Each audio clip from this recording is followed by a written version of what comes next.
1971 to 1986. It was fun, boy. I'm not going to tell stories, although I'd love to, because there are some gems that should never be made public. There are a number of people, thanks to Steve's initiative, and by the way, before we go any further, I hope you'll join me in putting your hands together to say thanks to this guy for really getting the ball rolling.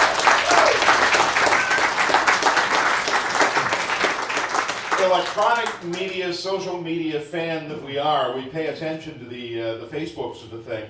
And what we saw grow in the Facebook community over this CHLO reunion. 200 plus members now.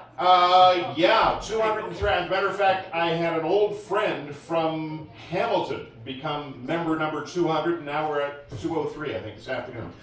There's an option going forward. I'll tell you a quick story about some communications we've had with other people that wish they could be here.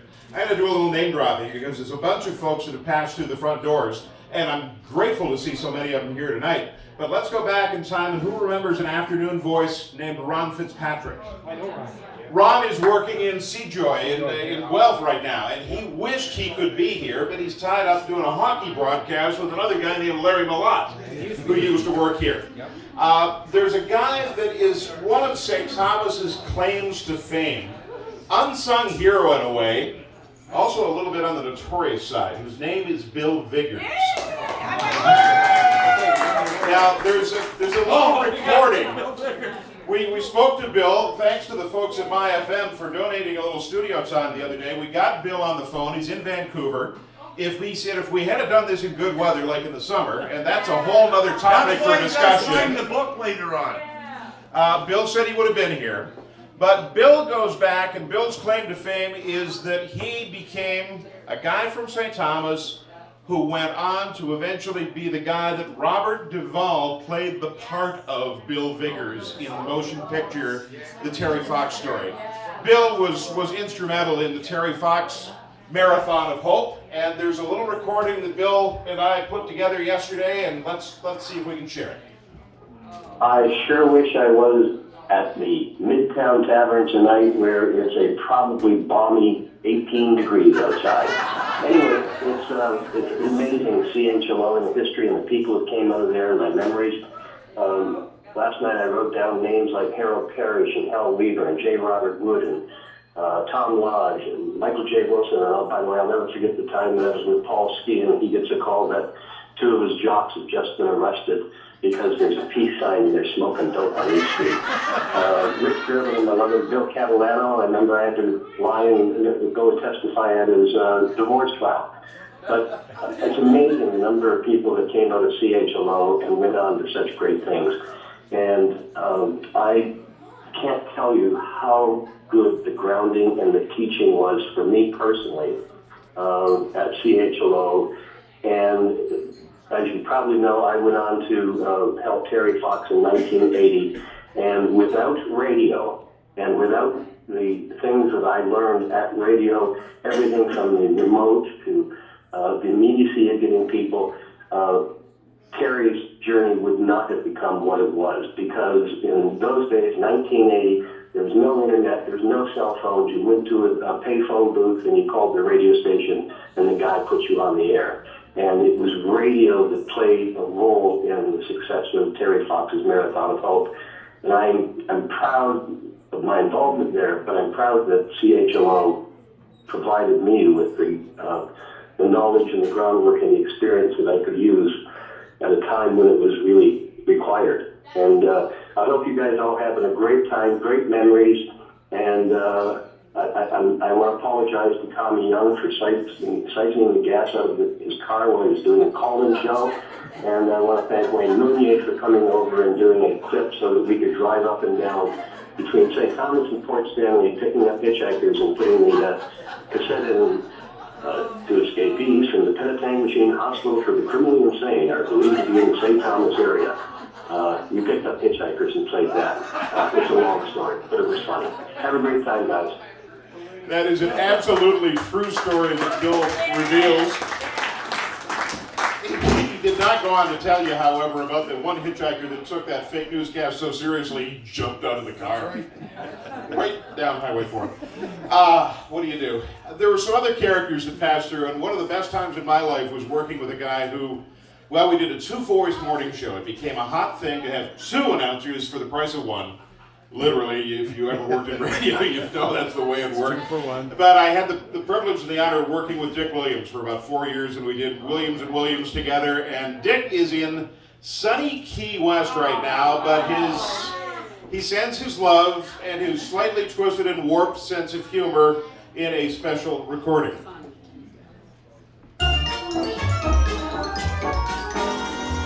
Hi, all you drunkards. This is Dick Williams from sunny Key West. Good to see you're all here.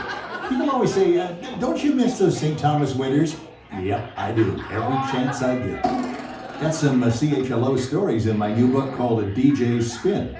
But you're going to have to buy the book to get the inside stories, though, through my business agent, Bob Williams. Actually, as luck would have it, our old boss, Vern Ferber's down here with me as I'm recording this greeting. Vern, say a few things to the gang.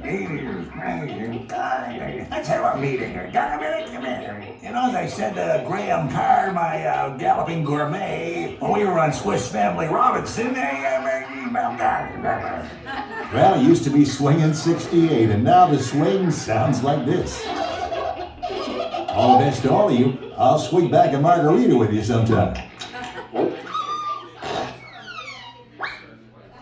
Key West, don't y'all wish. But if we do this again, Dick is one of those folks who, like so many others, has promised. So that's one of the key requests. I know February, nice date, nice that we found an anniversary, but I think we could have a much bigger and better time if we look for some volunteers, perhaps, to give us a hand and put some pieces together and do an event in better weather. So if you see Steve circulating a book, and you'd like to get involved, leave us an email address or a phone number, some way we can reach out, because when the better weather hits, we could do, well, swinging 68 and a whole lot more. So Steve, I'll turn it back over to you. Thanks, Bob, and Bob for the work that Bob did in getting those clips, which is good. Okay, I can't resist. Gotta call Bobby Steele, Wayne Mooney up, you know. Sorry, before my time, I didn't remember listening to you on the radio. Like, I sense you're somebody that I could put on the spot without having asked him to Hello, baby. I remember getting in trouble from Paul Ski, who used to say to me, "How come you're talking like that, Bobby?" And Tom Lodge would go, "Hey man, you gotta breathe from your diaphragm, and you don't want to put it in your throat, and not like that." I was a 16-year-old at CECI. Hammersley writes a letter to John L. Moore. He says, "There's an idiot working at night, can't read." I'm smarter than this kid. He goes to Central Elgin, and I can put him out of a job if you just cut me a slack. I went in to see John L. the next day. Said, "What do you think about this letter?" "Yeah, but I'm only getting $1.80 an hour." My buddy's working at the post office for $2.25. John looks up at me and says, "Hey, you want to get trained to deliver mail? You're in the right place." In the days before Fanshawe College, John L. Moore gave a ton of people a break. Paul Skoronsky says to me as one of my second program directors, "Bobby, you can't have chicks, radio, and school all at the same time." John L. Moore would say, "Yes, you can. You're just not going to make more than $1.80 an hour." Oh, one final part. So I get this job, and it starts on Sunday morning at 6 o'clock. My mom and dad get out of bed to hear their son on the radio, and it comes off sounding quite like this. "Good morning, everybody. It's 6:30 on CHLO, and the weather forecast is going to be cold, and it's going to be really cold, and it's going to be dark later today, too." And I remember reading with great excitement the weather. John L. Moore happened to be a nice guy, but he would only want to coach you just a little bit more than the program director did. He says to me, "I got a letter here. This lady is calling in, writing in, saying, who's the kid on at 6:30 Sunday mornings making fun of God? See, my first job was to play the two tapes that would run, the Lutheran Hour, the Back to the Bible, and all I remember is I was really trying hard to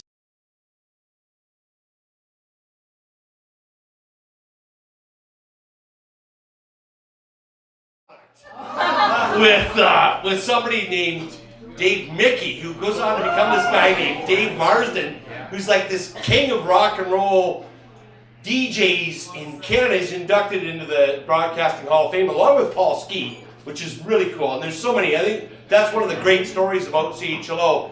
There are so many of you individuals, and you know, some of you in your own small way are in this room tonight that you know, had some part of a much bigger story of radio in Canada. And I can't believe Don's drinking a beer tonight, and he's going to tell us about his experience of Dave Mickey. And thanks, Steve. This is pretty hard to actually follow all these guys that are pros at radio. I was never on radio in my life. I never worked for CHLO, but I did love CHLO. I just go back to when it first went on the air. They had a test pattern for about 2 weeks before, and I was in grade 7 at Myrtle Creek School. Hey, quiet back there! And we had it's the speaker speaking! Grade 7 at Myrtle Street School, and we had some old radios. I don't know where they got them. They were those old 1929, 30 models. And the test pattern was classical music.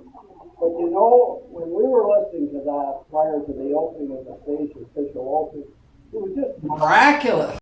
But boy, did they ever turn St. Thomas upside down.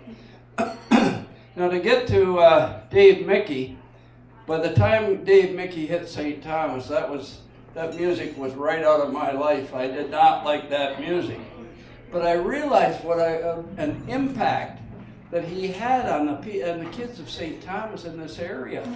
He had more of an audience than all the London radio stations put together. He was just fantastic. Not that I liked him, but he was. and he was crazy, just crazy as hell. And John Elmore just loved him, really. Not really. Anyway, they had a party, and I don't know how I got to the party. He was living at the right next to the liquor store, 21 Elgin Street, and he had That's how you got there. Huh? I don't know how I got there, but I got there, and it was such a small place. There must have been 50 people in it. And I said, "What's that funny smell in here?" Somebody said, "That's marijuana." Marijuana? Geez, I got to get out of here. This is the first time I'd ever smelled it. I did not try it. I'm not saying that Dave Mickey did either, but it was quite an experience. And Dave Mickey he went on to bigger and better things. I think he changed back to David Mars.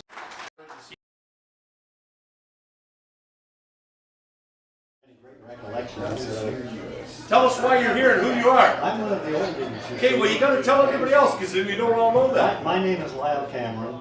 I was with CHLO from 1955 to 59. I was news director at the time. And one of the good friends I have with me, Warren Beck, who came this evening. Warren was an operator at the station at that time and is still working in radio in Brantford. That went on from CHLO to CHML Hamilton, I think into the United States for a short while. And You're not sitting. it's a microphone, right? Warren Allen's giving me the sign. It's always I'm putting closer to you. That's good. It took him 50 years to know a microphone. Well,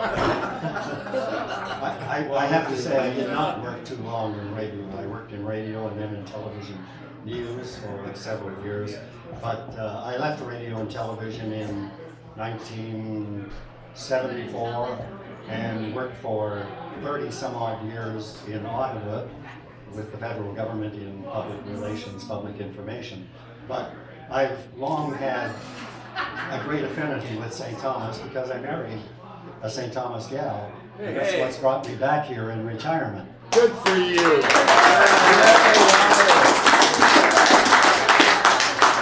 So Steve, thank you very much for organizing this. I really, really have enjoyed it. And if you do it again, I'll be part of it. Wow, you got a quick recollection? Come on! Come on!